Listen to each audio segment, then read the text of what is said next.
Hello and welcome to Endurance Minded. It's the podcast that aims to redefine what it means to be an athlete by exploring how movement impacts our lives and how we can all work to reach our full potential.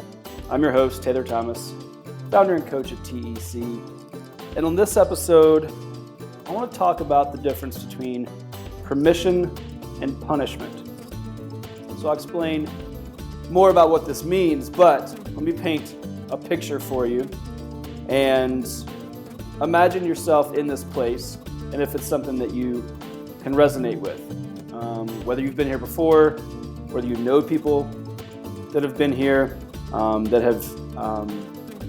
have acted in this way or have this particular mindset. So what I mean when I talk about punishment is, what does it look like to actually be motivated?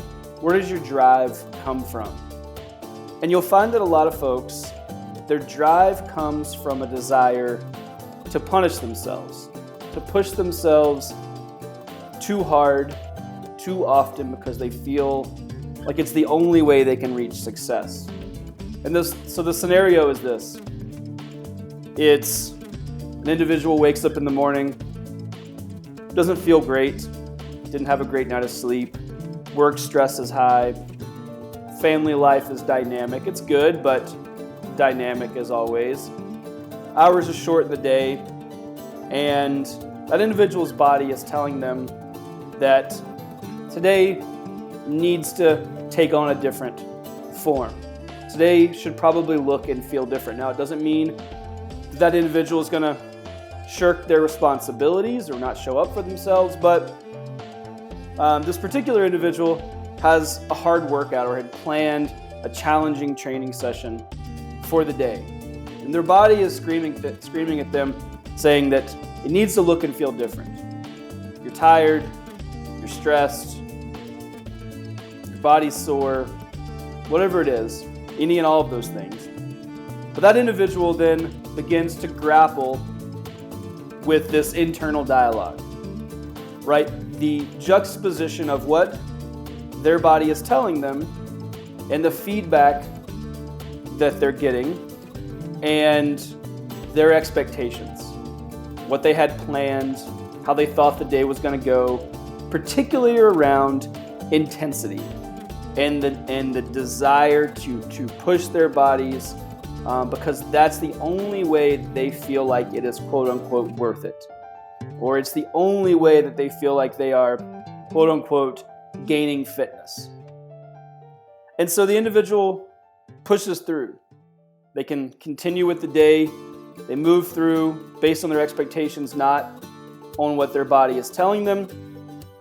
They push hard, and maybe nothing happens. And this is the crux, is that they're probably fine in terms of injury, overtraining, burnout. Now, those things will happen eventually if you continue to drive from this place, but any one single session is probably not going to be the straw that breaks the camel's back. However, what I want to focus on today is the mindset behind that primary driver, right? When we feel like the only way to get the most out of ourselves is to punish ourselves, because that's the only way that it's, again, quote unquote, worth it, right? When this is through the lens of fitness, this is through the lens of mental health, our work ethic. I'm going to outline 5 different areas that this punishment-based mindset shows up and how we can reframe that.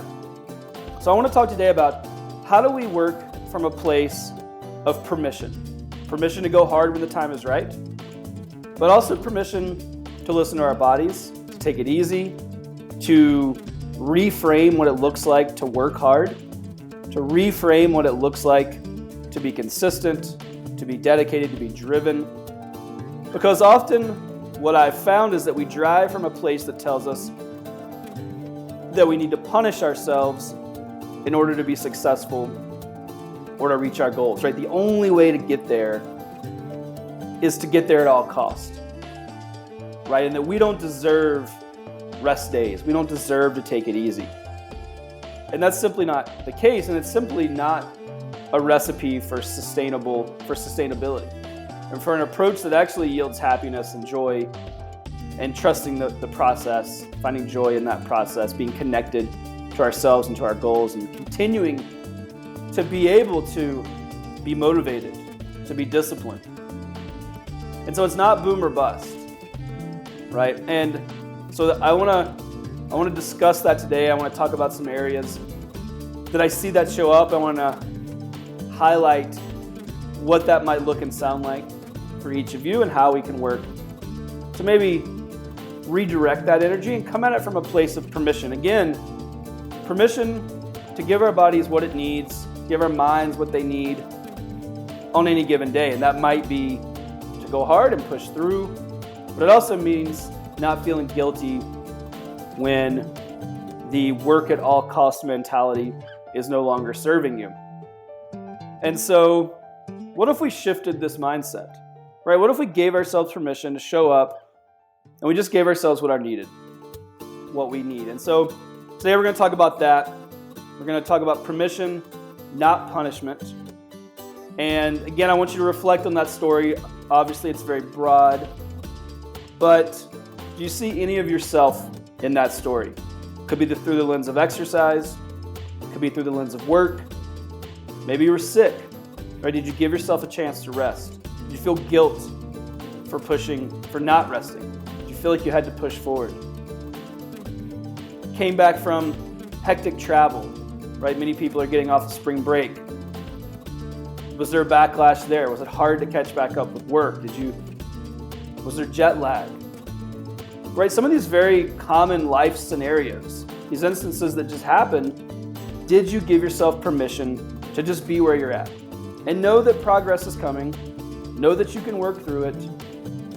Know that progress isn't linear, but that you need to give yourself permission to just be where you're at. So let's talk about permission, not punishment today. As always, a quick shout out to thomasendurancecoaching.com. If you need any support in any of the areas that we talk about on this podcast, our coaching team is extremely well-versed and passionate in helping individuals understand what all of these concepts and these nuanced components of being an athlete, being an individual, being driven, being motivated, what all of these pieces look like in each individual's lives, because they do show up differently. We also have a mental performance coach that helps many of our athletes in this space, and because it's something we believe strongly in, right? You can't just focus on the body. You have to focus on the full picture. You have to focus on how we as humans show up for ourselves each and every day, and we have to take in all of the extraneous components and factor those into our goals as athletes, as people that are goal-oriented, who want to push our bodies, who feel good when we feel fit, but we have to make sure that we come at it from a sustainable place, and from a place that looks at the complete athletic journey. And so if we can help in that space, again, that's thomasendurancecoaching.com. We'd love to be a part of that conversation. Love to help you sort through anything, whether it's goal setting or whether you're finding yourself in some situations where you're stumbling or you're unclear on how to move forward, or you're kicking ass and you want somebody to share in that journey with you as well. We're here to support you. So thomasendurancecoaching.com, you can click in the button in the top right-hand corner of our webpage to reach out to a coach. We'd love to be there to support you. And last but not least, please rate, subscribe, and share Endurance Minded with a friend. I can't thank everyone who's done this enough. I've said it a million times, and I'll continue to say it is the lifeblood of podcasting. It is what allows me to get a message that I am extremely passionate about into people's hands. So thank you. If you haven't had a chance to do it yet, do any of those things that feels right for you. You can rate the podcast on whatever platform you listen to. Please subscribe. We drop bi-weekly episodes at noon on Tuesdays. That's every other Tuesday. And then share your favorite episode with a friend. Tell them to subscribe if it hits home, if it's something that resonates. I love our community. I love the cross-section of athletic performance, leadership, mindset, all of the places that everyone is coming from. It's what keeps me excited. It's what keeps me fired up. So if we can be a resource, and we have been a resource or can be a resource to anyone you know, again, rate, subscribe, and share. I am eternally grateful. If you're like me, you know how important it is to fuel your activities and ensure you're recovering properly in between workouts. That's where the Amino Company comes in. With their products, Heal and Perform, I'm able to access sustained energy and increase power output during my workouts, as well as recover faster and more efficiently. I use Heal for recovery. It's a 100% science-backed formula that was originally developed for astronauts to maintain muscle mass in space. Taking Heal after my training has allowed me to increase my recovery and decrease soreness, making my body feel stronger and healthier overall. This patented science-backed amino acid blend is designed to replenish your sore muscles after tough workouts. Heal's great for post-workout nutrition and is scientifically more than 3 times more efficient at triggering muscle growth and repair than any other protein source. Perform is my go-to for before and during training sessions. Perform has been scientifically proven to improve muscle performance, reduce fatigue and recovery times, and increase the benefits from your workouts. Perform is formulated to minimize muscle breakdown during exercise and maximize muscle growth after exercise. Since taking Perform, I've seen increases in my maximal strength in the gym, as well as feel the benefits during endurance training. It provides sustained and lasting energy throughout my day without any crash or harmful side effects. I've been using Perform and Heal from the Amino Company daily, and I've seen huge improvements in both my performance and recovery. As a business owner and athlete, I'm beyond excited to have found something that helps me get the most out of my training and recovery so that I can maximize my precious training time. So right now, when you visit aminoco.com/EM30 and use the discount code EM30 at checkout, you get 30% off. So if you're looking to take your recovery to the next level and try science-backed products designed to boost your performance by up to 3 times, then visit aminoco.com/EM30 and use the discount code EM30, that's EM30 at checkout, to get 30% off plus a free gift with purchase. That's aminoco.com/EM30. Use offer code EM30 at checkout. Let's dive into permission and not punishment. So let's talk about where it shows up. I want to run through just 5 areas that I've seen this typically show up. And again, I want you to think about, put yourself in this position or these positions. Maybe none of this resonates with you. That's fantastic. But what I've found is that most of us have some of this somewhere at some time in our day, in our week, in our lives. So I just want to call it out because I think so much of the process with improvement, with reaching our goals, personal development, is just naming it, right? Outlining the fact that it exists, putting a name to it, writing it down, highlighting where it shows up in our lives so that we know how to get ahead of it. Right? I've talked a lot about proactive versus reactive on this show, and this is part of that, right? This is a proactive approach to helping redefine what it looks like to show up for ourselves, redefine how we give ourselves permission versus that punishment mentality. And so, first place is exercise intensity. This is for all the athletes out there. But even I find it's pervasive outside of endurance sports or just the kind of classic, athlete space. And that the idea that the only way to reach our goals, the only way to elicit a positive response in our bodies, the only way to gain fitness is to go really, really hard. And more specifically, and more to our point, is that the mindset around the fact that if it's not hard, it doesn't count. I'll put count in quotation marks. But that there is some magical intensity. Maybe you know what that is. Maybe you have a power range or heart rate range or a perceived exertion in mind. Or maybe it's just a feeling, right? Maybe it's, the lack of value that going easier holds in your mind. This is a very real component for many people, is that we just don't see these things as equal, right? We don't see lower intensity exercise the same as higher intensity. We feel like it's a waste of time. We feel like it's not the highest and best use of our time. At the very extreme of that, we feel like it actually doesn't even serve to do anything for us. That it doesn't move us closer to our fitness goals. That it doesn't actually add to what we're working to build in relation to our goals, our overall physical well-being, health and wellness, and so on. And that's just simply not true. So let's start from an exercise physiology perspective.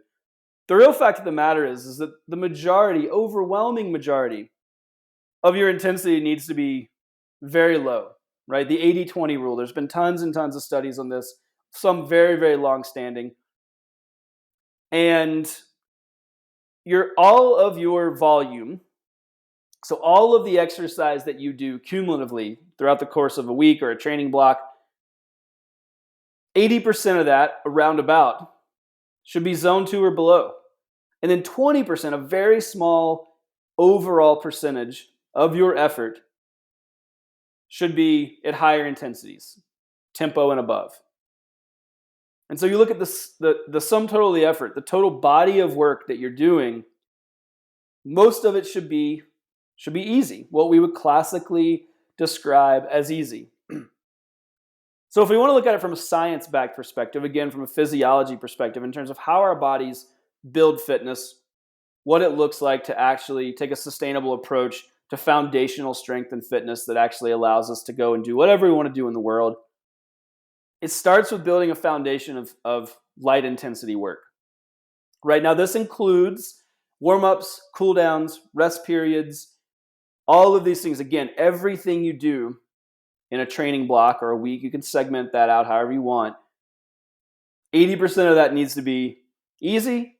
20% of that can be hard. Now, again, you can kind of define that in different ways, but as a very general rule of thumb and as a good guideline, just think about your total body of work is 80% of that roundabout what you would consider easy. If it's not, then why? Right now, maybe you just don't have the facts. That's fine. There's lots of different opinions and theories and things out there. If you Google something, anything comes up to agree with us and support what we put into the Google machine. So maybe it's not coming from this punishment perspective. However, I want you to really think about that and give yourself an opportunity to understand if this is a mindset that's maybe been present for you. Because what I've seen is it is for most people, right? The reason that intensity is high is because we don't think that lower intensity elicits any response. We don't think it adds value. We think that it has to be hard to count. So the other piece of this is a mindset component, right? It is important to have low intensity movement, low intensity exercise, so you can have a chance to check in with your body. If you dive in and go hard all the time, you never have an opportunity to understand the feedback that your body's giving you. In that feedback is where growth happens, right? In those moments where you rest, where you understand what your body needs, you give it the fuel it needs, you hydrate, right? All of these opportunities that present themselves when we check in and we're present are really where growth and fitness occurs. So if you're just diving in, you're going all out, I promise you, or I would imagine, that you're missing or skipping that critical piece, which is the piece that allows you to check in and ultimately is what elicits a space for your body to grow into, right? That's fitness. So there's a mental piece and there's a physical piece. So if you find yourself in a place, if any of this resonates with you, if you're like, yeah, I do think that it needs to be hard to count,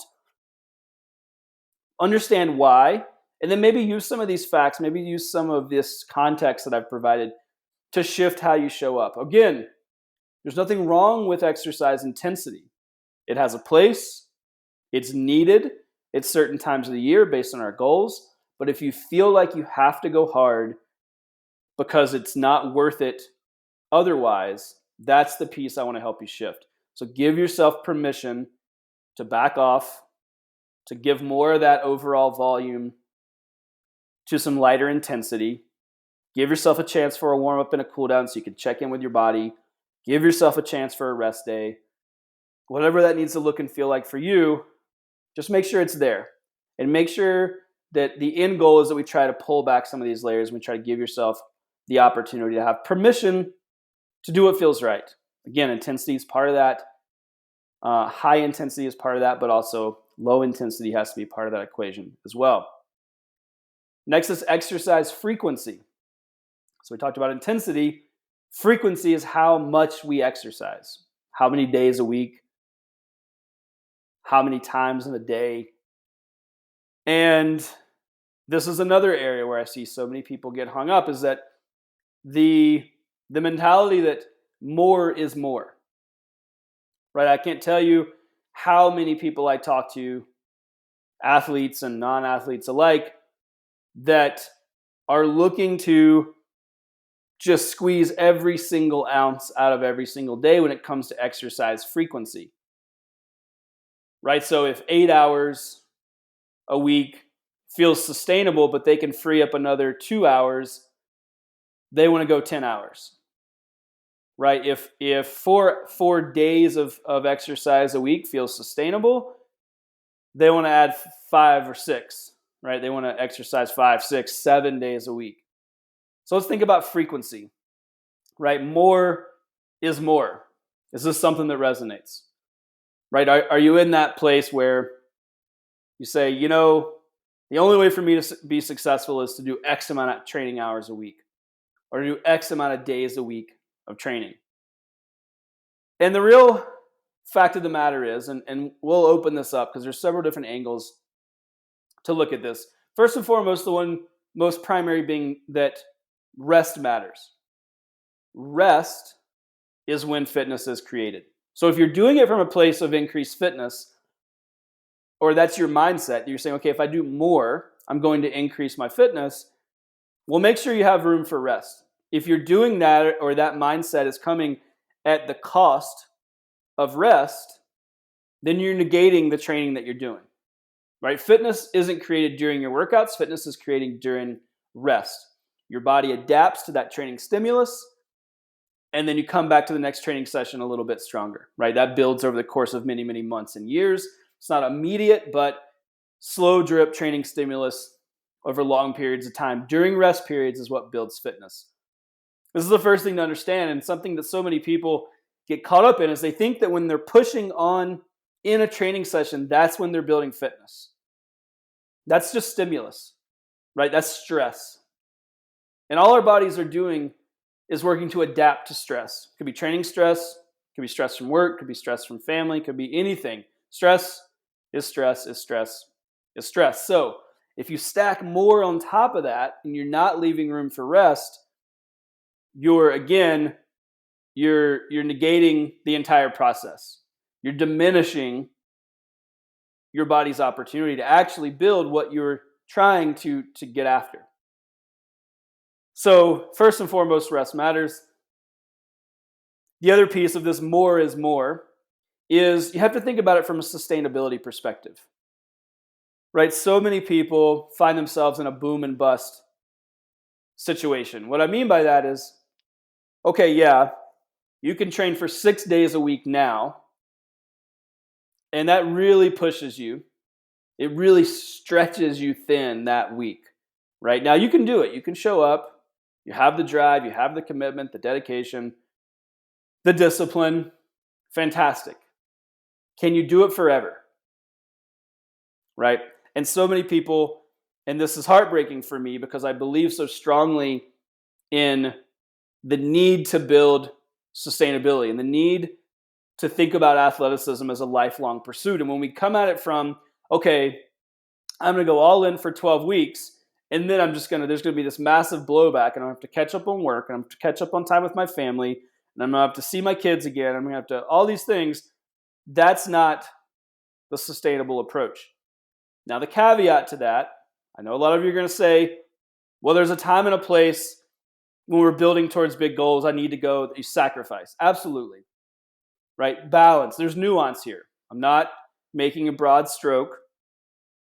If you're building towards an Ironman, absolutely. You're going to have to take hours from somewhere in your day, right? There is a minimum amount of training required to get you to that goal. Big bike races, long runs, whatever that is. There are times based on our goals where we do have to make sacrifices. The key to that, though, is to get ahead of it. Understand that that's a season. It's a time period. You're not doing it, and take note here, this is the critical piece, you're not doing it from a place of punishment, right? You realize the requirements of your goals. You realize the value of going all in, of really pushing yourself for a concerted period of time, and then you back off, right? You do that event, that goal, that whatever. You come back to baseline, right? So again, the critical distinction here is not from a punishment perspective. When we're in that place, and if that place is healthy, then it's sustainable. If we're coming at it from this more is more, if we're doing it because we feel like the only way to reach success is to punish ourselves by stacking more and more and more in any moment we have, that's when things are going to get hairy. That's when ultimately we will burn out, because it's not something that we can sustain. So I want you to think about, what is the seasonality of your goals? Again, there's a time and a place to go all in. There's also a time and a place to pull back. So how can that ebb and flow naturally? And then also, make sure that your exercise frequency is rooted in a place of permission. You get to exercise. That's the most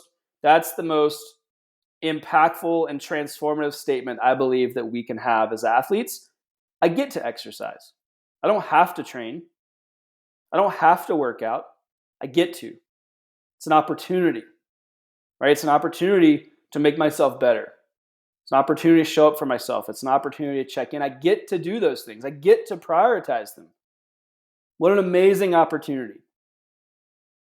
So, more on top of more on top of more is not the answer, right? So, just make sure you're coming from that from a permission-based perspective, not because you're punishing yourself. All right, next one. This is a big one. Food. So, looking at food through the lens of permission, not through the lens of punishment. So, I want to paint another story here. Paint another picture. A narrative. Maybe you've been here. I bet you've certainly heard someone who is in this space. Person gets done with a long bike ride, Saturday morning, went out and rode 3 hours, and they come home, and friends and family are there, and they tell the story about how, because they went out and did this long bike ride, they've earned a particular type of food. Or they've earned pizza. They've earned a beer. Right? They've earned a glass of wine, whatever it is. It doesn't have to be alcohol. It could be anything. But that narrative gets replayed time and time again, where we feel like we have to punish ourselves in order to earn food. So it's this idea of like earning your food because you went out and flogged yourself, right? You did a really hard workout, you did a long workout, you feel miserable, you're tired, you're exhausted. Now finally, you've earned the right to fuel your body. I hope you can hear the narrative here, and I hope you can hear the language I'm using and how, hopefully from an external source, that sounds problematic. Right? Because it is. You do not have to earn your food. You don't have to earn the right to fuel your body. You don't have to earn the right to eat pizza, to have a beer, whatever that is. You get to fuel your body. It's the most important thing we do, specifically as athletes, but who cares about athletes? Anyone in the world, it's what keeps us alive. It's literally our only job, right? When it comes down to it, evolutionarily. We have to fuel our bodies because it's what keeps us going. So if we want to continue to push ourselves, if we want to continue to reach our full potential, we don't have to earn our food. We get to fuel our bodies. We get to fuel these incredible machines that allow us to do all of these amazing things that we're doing, to move and to train and to engage in the world and with life and friends and family and have these experiences. What an awesome opportunity. We better be fueling that. Right? And so if you find yourself in a position where you feel like you have to earn your food, right? Calories in, calories out, right? I burnt 1,000 calories on my bike right now. I can earn or I deserve to have this thing, right? I would really encourage you to work to shift that narrative. Your body deserves food. It deserves food that is good. If you want a piece of pizza, have a piece of pizza. Right now, certainly, we want to think about foods that support our overall well-being. I'm not saying we should eat pizza all the time and drink beers. But if that's what suits you that day, or if a salad is what you want, great. Right? Just work to unwind that dialogue, that inner narrative. That you have to earn your food. Right? Again, there's punishment. Before I can eat, I have to go out and I have to punish myself. I have to go do something that gives me the key to unlock the gate that is fueling my body. That's the problematic component. And I realize there's a lot of emotion wrapped up in food. We get a lot of marketing. There's a lot that goes into this. So I'm not diminishing anyone's struggles with this.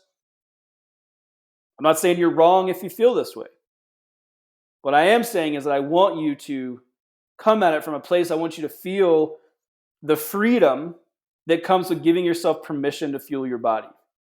I just want you to have that experience versus feeling like you have to flog yourself first. Go do a hard workout, go do whatever, go burn a certain amount of calories, close your rings on your Apple Watch. The cues externally go on and on, right? Our world is set up to provide these cues that internally we link to time periods of our day and our lives where we are able to do certain things. So if any of this resonates, if you found yourself in any of these positions, these internal narratives, just work to unpack that. Work to give yourself permission, right? Once a week. It doesn't have to be a broad change, a sweeping change. What would it look like to give yourself permission to eat what you want, fuel your body so you feel good? Start with one meal. What does that feel like?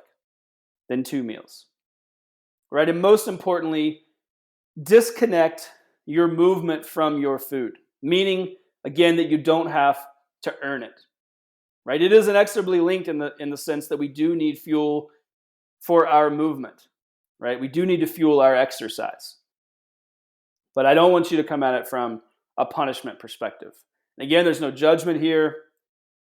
I just want everyone to feel what it could feel like to give yourself permission to enjoy that process, to engage physically, to move, to push your body, and then fuel it in a way that's rewarding and fulfilling without all of these ties and linkages and gates and locks and steps we have to jump through to get there. Next area is work. So we're going to take a little bit of a divergent turn from exercise, but again, like we've talked about on this podcast before, it's all linked, right? Most of us have to get up in the morning and go to work. Most of us have to think about our athletic endeavors as it relates to our available time. Work takes up a tremendous amount of most of our days and lives. That's okay. It's part of it. There's nothing wrong with working. But we need to talk about it through the lens of permission not punishment. So I see lots of people thinking about work very similar to the kind of exercise frequency component, which is more, right? The only way to get ahead is to outwork the person beside me, right? Outwork the people in my company. If I work longer, if I produce more, if I work harder, whatever the adjective is, that's going to be what gets me ahead. And if I could just do that for long enough, then that'll give me the opportunity to reach my goals. Right now, I realize that there's lots of workforces, lots of careers, corporations, environments that are very competitive and that actually prize that type of mentality. So I'm not going to be able to undo that in this conversation. What I do want to do is highlight opportunities for reframing again that narrative. And all that I want you to focus on is if you are deriving your work ethic from a place of punishment, right? You feel like, well, I'm not smart enough, so I have to work harder. I'm not a good enough leader. I don't deserve to be ahead of this department. I don't deserve this job. I can't get by on just my merits alone. So I have to stay at it. I have to punish myself to be able to reach my goals, to be able to keep this job, to be able to get that promotion, to be able to do whatever it is. That's the piece that I want to shift. Because really, where I find most people get derailed or even just struggle to understand where there's opportunity for growth is that we always want to do more when it comes to work. Right? So can I take on another project? Can I bring on another client? Can I stay later? Can I come in earlier? Can I work on the weekends? Can I write more, however, whatever your job position, your career, however it defines more. And where I find that there's room for growth, again, even if you're in a competitive environment, even if you do have to drive hard, you do have to work long hours, where is there a chance to do less really, really well? Right? So instead of adding more, instead of taking on another project, bringing on a new client, can you work to do what you're already doing even better? So that's where we typically go. It's like, oh, I'll do more. Right? I've talked about this on previous episodes about being busy. We fill our time with more things, right? Oh, I got 30 extra minutes. Let me do more. Let me add another task. I can stay late tonight at work. Let me do more. Let me add another project. Let me start another thing. Maybe. However, I just want you to think about, can you focus on mastery? Is what you're already doing maximized? So say you have 3 things that you're responsible for, 3 primary roles and responsibilities in your work. Are you doing those 3 things as well as you possibly can? If the answer is no, spend more time on those things. That's what's going to show up. That's what separates great leaders from workers, right? That's what people will notice. And again, I realize that there's hours involved and there's requirements of different jobs, and it's not just as easy as flipping a switch and saying, okay, great, I'm going to do these 3 things really well. Just gradually, right? Just a bit of self-reflection. Can I do what I'm already doing even better? Can I spend more time doing those things fully and completely, again, working towards mastery versus adding more? And again, to pull back the common thread here, to reintroduce the common thread, make sure or ask yourself, is my drive, my ambition, the hours I'm working, the projects I'm taking on, are those coming from a place of punishment? Am I doing it because I think this is the only way for me to accomplish my goals is to drive myself into the ground? I've been there. Trust me. Many, many years. I thought the only thing that separated me from failure was my ability to work really, really hard. And if I could just stay ahead of it, if I could just work harder, outwork the person beside me, right? All this language came in. And what happens is you don't get anywhere, right? It'll serve you for a little while, right? The unfortunate thing about limiting beliefs like this is that they actually do work for a while. If they didn't work, we wouldn't have them, right? So the problem is that they do serve us for some time, but then burnout, in my case, existential crisis. What the hell am I doing? How do I do it better? Why don't I enjoy what I'm doing? I'm working so hard. What does it mean? So I got to the root of, what do I really enjoy and how can I do more of that? Right? It doesn't mean that there's not shit tasks and things that come at me. And, I don't I'm not passionate about every single minute of the day. I'm not living in a fantasy world, nor should you. However, can we do more of what we enjoy and can we do more of it well? Right? Can we pull back? Instead of adding more, can we focus on doing things through the lens of mastery? And again, make sure it's not from a punishment perspective. Right? If you're driving from a place of insecurity, of fear, of scarcity, that's punishment. Right?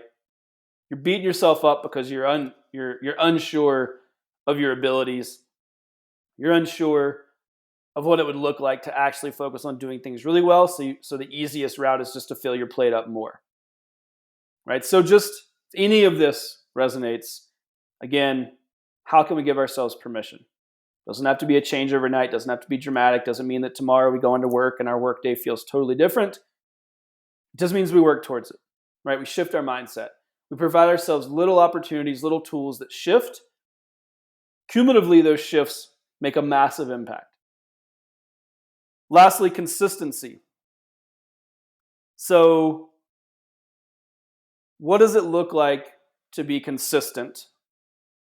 And how is punishment linked to that? So this ties into frequency a little bit because there's very much this kind of boom and bust mentality. That, okay, I'll be really consistent. I can give you 12 weeks, I can give you 6 months, I can give you a year of my time, whatever, and then I got to get back to doing these other things. Right? So there's these massive swings, right? Maybe this is you. Sure, you've seen people like this. All in, full gas for some period of time, and then nothing. Right? Could be exercise, could be work, could be anything. So I want you to think about consistency just through the lens of sustainability. Again, just to kind of icing on the cake, pull this common thread all the way through, is that can you think about giving yourself permission, or can you think about consistency through the lens of permission where it's an honor to show up for yourself? Right? Again, we get to do that. You don't have to. Get to. It's an opportunity. It's something you could take advantage of. I think about it like going to a job interview, right? What an opportunity. I get to show up. I get to work towards reaching my full potential. It's the same in any genre or area of life. Consistency has to be sustainable. So, can you give yourself permission to think about consistency through that lens? It's not about what I can do today. What can I do this year? What can I do in the next 5 years, 10 years? Again, it's a lifelong pursuit. There's no end goal. There's no finish line. Right? If you have a goal on the calendar, if you have an event, a race, a deadline at work, it's just a benchmark. You move through it, everything resets the next day. Right? Show up for yourself again, rinse and repeat. Where people find themselves in trouble when it comes to consistency, or find themselves not in alignment with their expectations when it comes to consistency, is because I believe that their runway that they've defined is too short. Right? Okay, I can be consistent to this race that I have in July. I can really give you my all through the summer. I don't want your all through the summer. I want to help you build tools so that you can see yourself valuable enough to show up for the rest of your life? What does it look like if you did this same thing 10 years from now, 20 years from now, 30, 40, 50, the list, however old you are, right? Extrapolate that out. That's how we need to be thinking about consistency, right? And of course, there's value in consistency in the moment. Again, in reference to our goals, in proximity to our goals, be they athletic, be them work-related. Again, there's seasons. Make a big push. Go all in. Commit. Work hard. Burn the candle at both ends if you need to. Recognize that that's a season. That's not the end of the line. That's not all there is to it. You have to be able to find that balance. And so again, if you think about consistency as a means of punishment, right? Okay, the only way that I can accomplish this goal is to go all in right now for 3 months. I really want to encourage you to back up. Give yourself permission to think about, how does it look like to actually be enjoyable? How does it look like, or what does it look like to build the foundational components now so that 5 years from now I'm still excited about this, 10 years, 20. Those goals can change. You don't have to be excited about the same thing, but there's consistency. The common thread is that you're there, right? And you're working towards being the best version of yourself, even when that changes. Our abilities change, our jobs change, our circumstances change, whatever, doesn't matter. We show up because we're consistent. We give ourselves permission to think about that consistency as an opportunity. It's not a task. It's not a job. Again, you don't have to train. You get to. You don't have to work hard. You get to. Right? You don't have to go out for a promotion.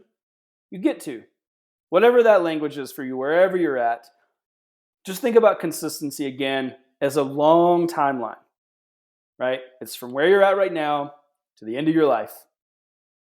And what would it look like if you gave yourself permission to just show up in a way that felt exciting?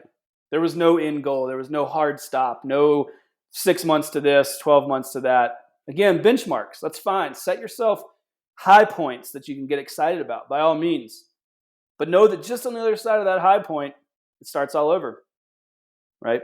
Back to the drawing board. Back to your process. So that's what I want to give you guys the tools to understand. So again, quick recap, 5 areas where it shows up. Think about, if you need to rewind, go back through these.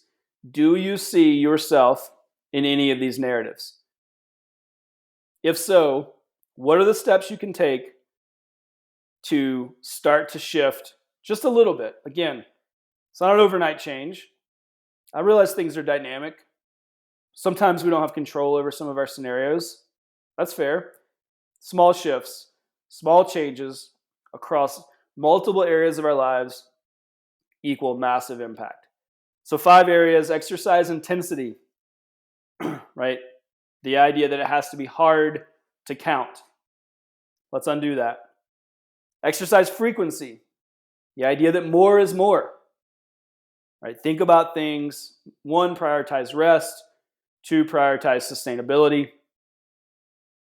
Know that every single free moment doesn't have to be crammed with something. More is not more. More is just more. But your body responds to rest and responds to the spaces in between. 3rd one is food. Please, please, please give yourself permission to fuel your body. You don't have to earn your food.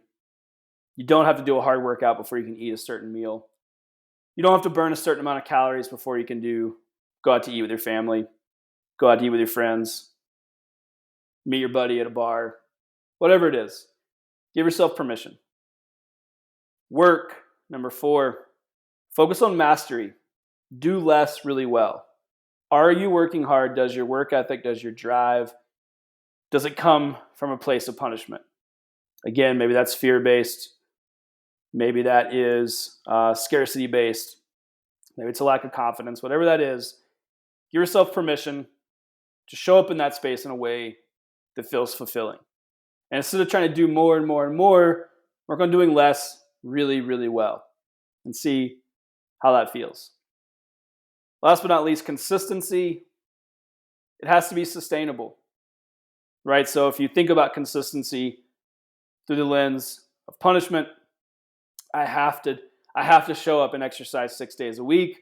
I have to ride my bike a minimum of 5 hours a week. I have to, right, whatever that is, shift that narrative. You get to do those things and expand your timeline, right? Think about consistency from now to the very end, right? I'm not talking about the end of the summer. I'm talking about the end of your life.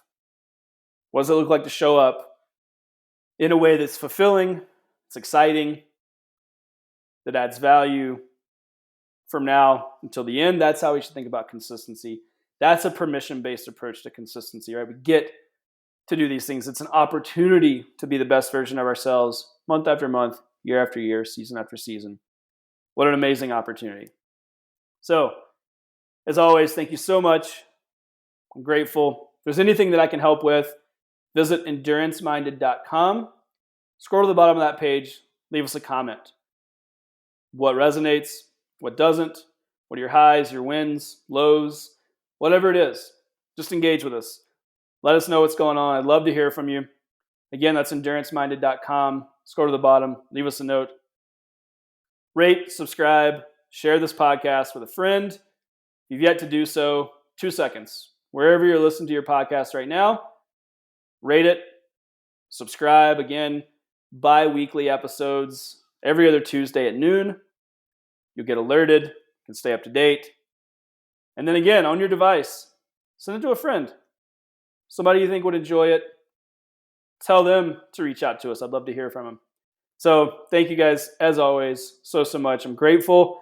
We'll see you again next time on Endurance Minded.